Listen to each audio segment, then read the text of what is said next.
पाठ 14 विराम चिन्ह। विराम अर्थात ठहरना या रुकना। जब भी हम किसी से बात करते हैं तो अपनी बात को पूर्ण रूप से स्पष्ट करने के लिए हम बीच बीच में जहाँ भी आवश्यक होता है रुकते हैं। उसी प्रकार भाषा को लिखते समय भी बीच बीच में विराम देने के लिए कुछ चिन्हों का प्रयोग किया जाता है, जिन्हें विराम चिन्ह कहते हैं। जैसे क सुनो मत जाओ, ख सुनो मत जाओ। उपर्युक्त दोनों वाक्यों में वही 3 शब्द हैं और उनके लिखने का क्रम भी वही है। पहले वाक्य में सुनो के बाद विराम चिन्ह लगाया गया है, जिसका अर्थ निकलता है सुनना और जाने के लिए मना किया गया है। दूसरे वाक्य में विराम चिन्ह मत के बाद लगने से वाक्य का अर्थ ही बदल गया। इसमें सुनने के लिए मना किया है और जाने के लिए कहा गया है। अतः विराम चिन्ह का प्रयोग उचित स्थान पर होना आवश्यक है। इस प्रकार कह सकते हैं, किसी भी वाक्य में रुकने या ठहरने के लिए जिन चिन्हों का प्रयोग किया जाता है उन्हें विराम चिन्ह कहते हैं। हिंदी भाषा में मुख्य निम्नलिखित विराम चिन्ह हैं।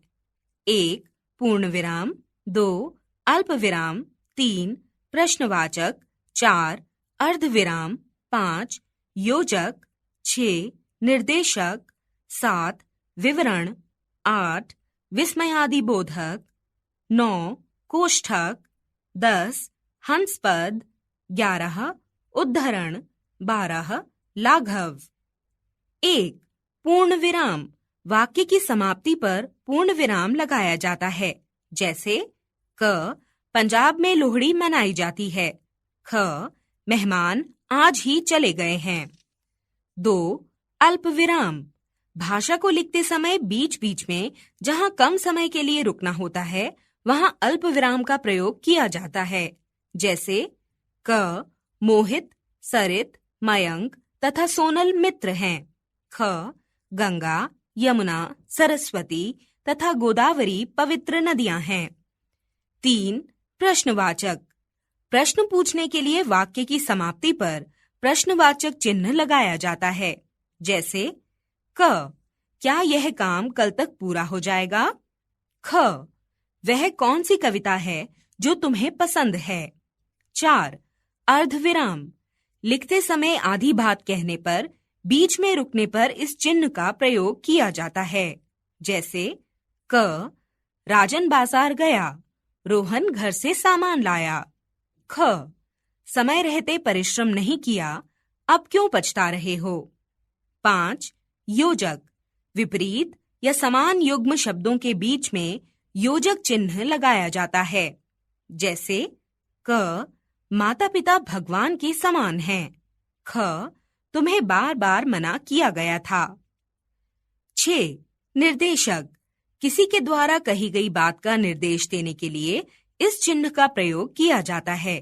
जैसे क अध्यापक ने कहा सब कल काम करके लाएंगे, ख गांधी जी ने कहा करो या मरो। 7 विवरण। किसी भी चीज का या तथ्य का विस्तृत ब्यौरा या वर्णन करने के लिए इस चिन्ह का प्रयोग किया जाता है।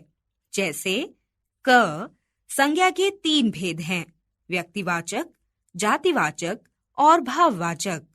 ख राजेश के 2 बेटे हैं, रोहन और निदेश।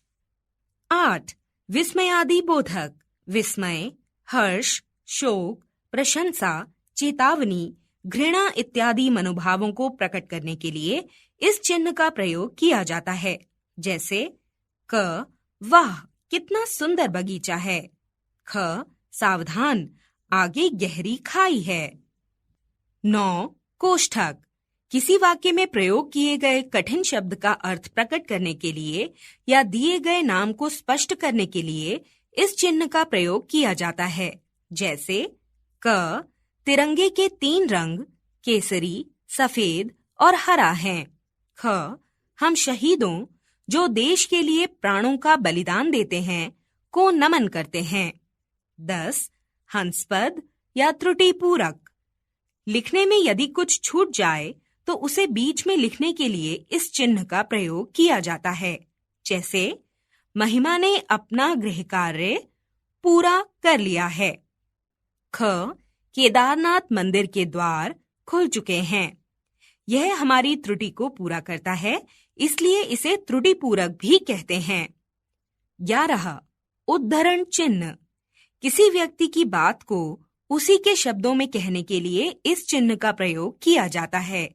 जैसे क, सुभाष चंद्र बोस ने कहा, तुम मुझे खून दो, मैं तुम्हें आजादी दूंगा।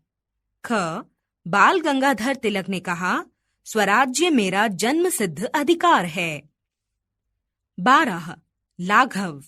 किसी शब्द को संक्षिप्त रूप में लिखने के लिए इस शब्द का प्रयोग किया जाता है। जैसे क, पंडित जवाहरलाल नेहरू भारत के प्रथम प्रधानमंत्री थे। ख, डॉक्टर राधाकृष्णन का जन्मदिन शिक्षक दिवस के रूप में मनाया जाता है। आओ दोहराएं।